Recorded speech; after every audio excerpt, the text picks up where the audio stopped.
build me up, buttercup baby, just to let me down. You mess me around and the words involved. You never call baby when you say you will, but I love you still. I need you more than anyone, darling. You know that I have from the start.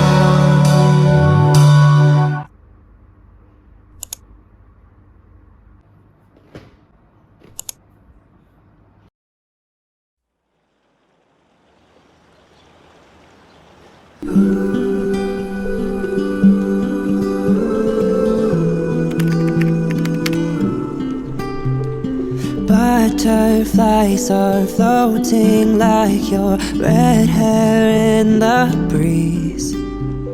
Spring awakening, new love takes me into lilac dreams.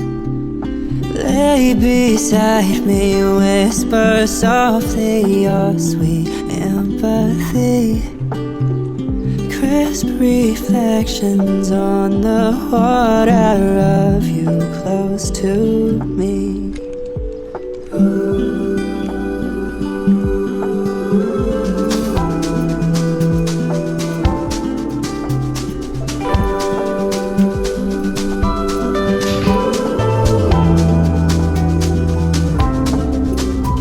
Now you are someone I rely on. You make me feel real.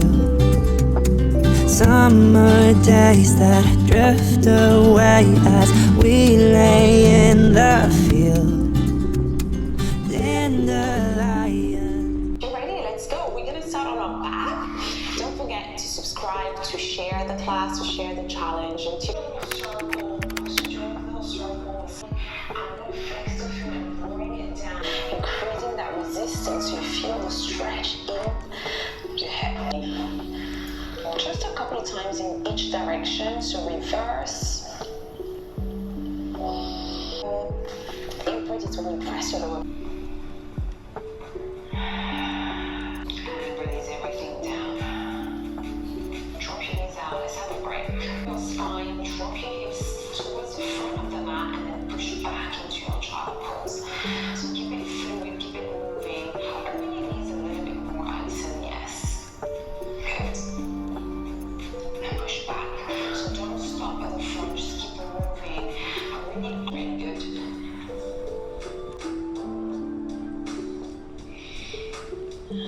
Hold it. Extend the leg. Adjust your hips so the tilting towards. Yes, exactly. And when you're ready, tap across and out. You don't need to lift the leg too high. Perfect. So hold it here. Position. Subscribe to the channel, please, to support the channel and the growth of the channel. Share the class with. This class was no joke. Can you see me sweating? Oh my god. It's not becoming beginners anymore. This is serious business. But I feel good.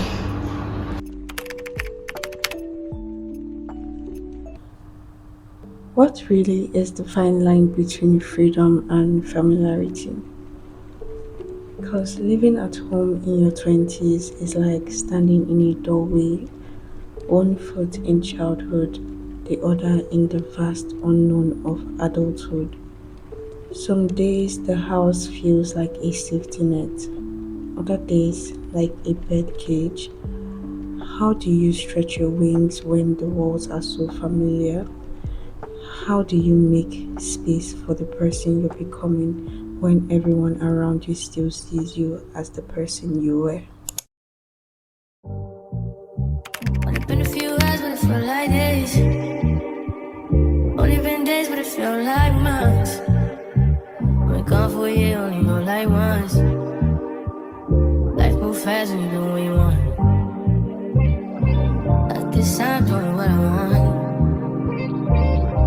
Hope you doing what you want.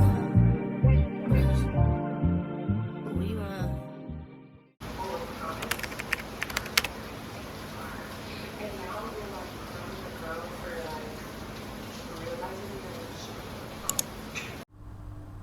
Will I ever refer to myself as an adult? I wouldn't say an all-round adult because I still don't feel like one, and maybe being at home and still living in my childhood space might be one reason. But also, I get a reality check every single time I'm asked how old I am, and I still can't believe how serious my age is becoming. But I don't necessarily feel like an adult. My thought process, the way I think, the way I handle situations, obviously that is one main factor. But in the sense of responsibility, trying new things, doing what I want at the time I want, I wouldn't say I'm an adult, really, the way I'm feeling, not based on my age. Yeah, I still don't feel like one.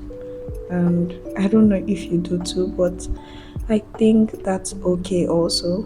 So, yeah, I don't think I am yet.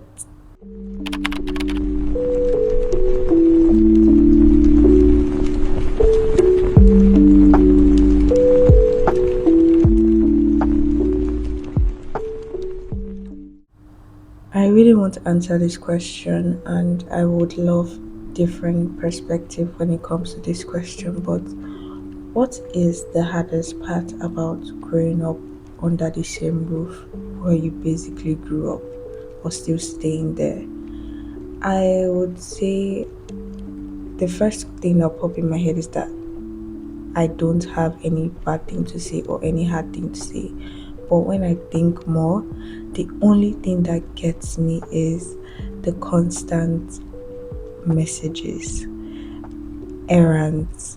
They get me every single time because I could be relaxing in my room. I could have had a such a long day from work and I just want to take a shower, lay in bed, have a good snack, a comfort meal, a good movie, and call it a day. But something would always come up, especially when you're getting older, your parents are getting older too. So you have to help out. And that is another very hard thing for me to do because I feel bad if I don't do it. But at the same time, it's literally so hard to get up and actually go on that errand or go for that message. That is one of the hardest thing for me. I don't really complicate my stay at home. I'm very grateful to still be able to do this adult thing and still have the support of my family. But if I could say one thing, that is literally the hardest thing for me. And I would love to know what yours is and your perspective on this. But that really gets me every single time. Yeah. Since we're on the topic of being grateful, so I want to share a few things I'm grateful about. I'm so grateful for my mom. She's literally the best person ever. I know most times growing up, we would never tell our mom things and would keep secrets from our parents.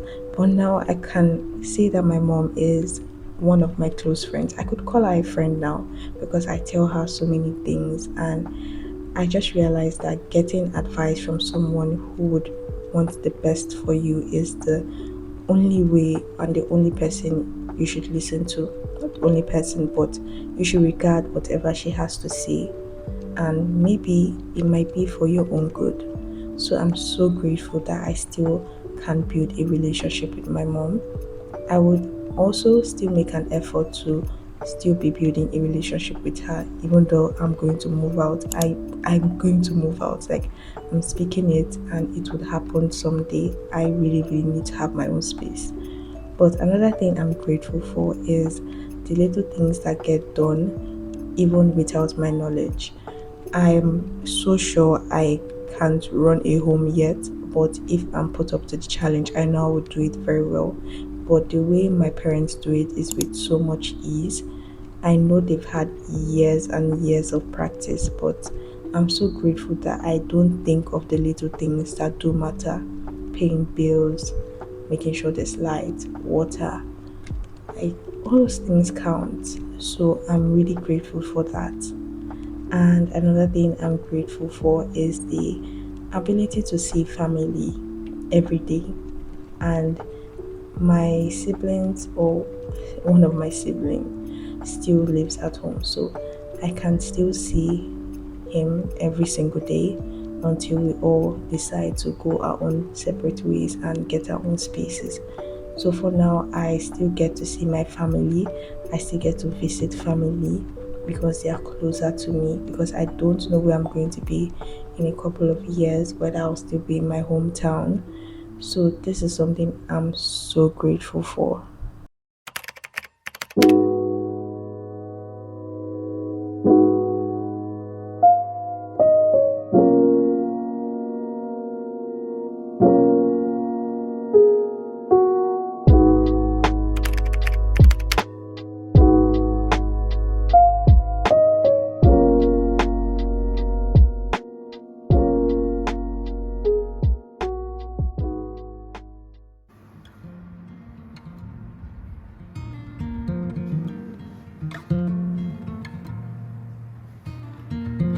We fell in love in the winter, but I miss you most in the fall. 3 years, 11 months together after one night in Montreal.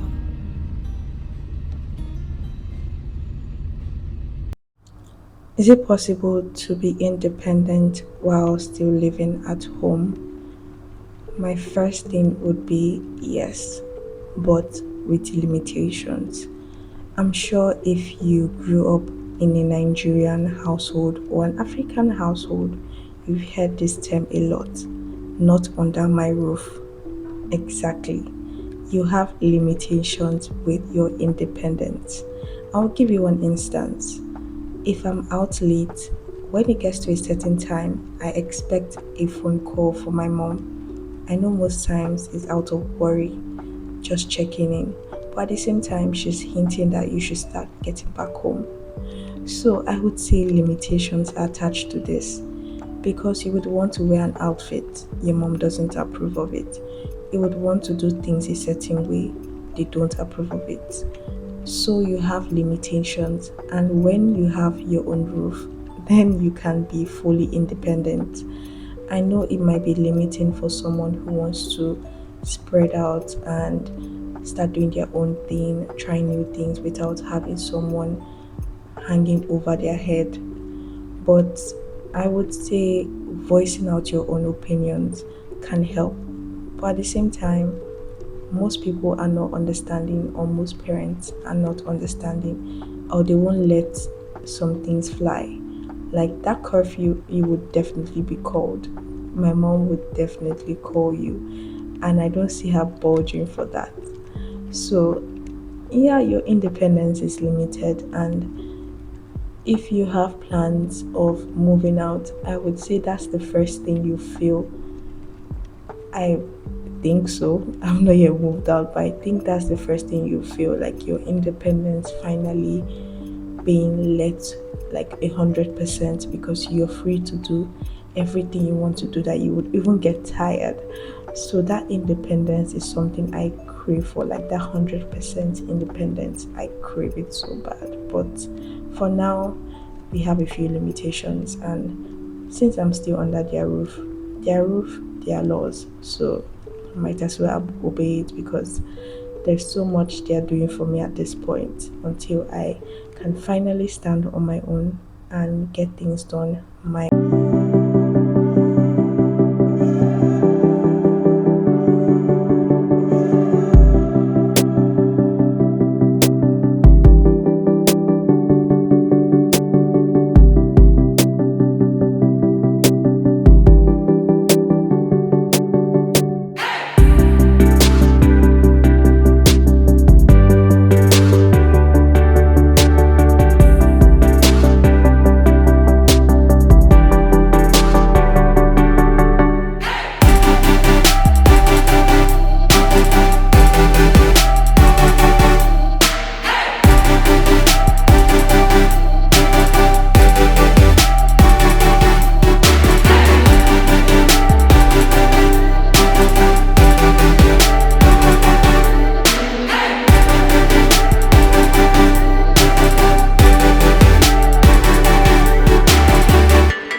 I absolutely enjoy talking to you guys. This is my favorite episode yet, and this is episode 2. So, I would like to know your thoughts on anything I've spoken if you resonate with it. And yeah, I'll see you in my next one.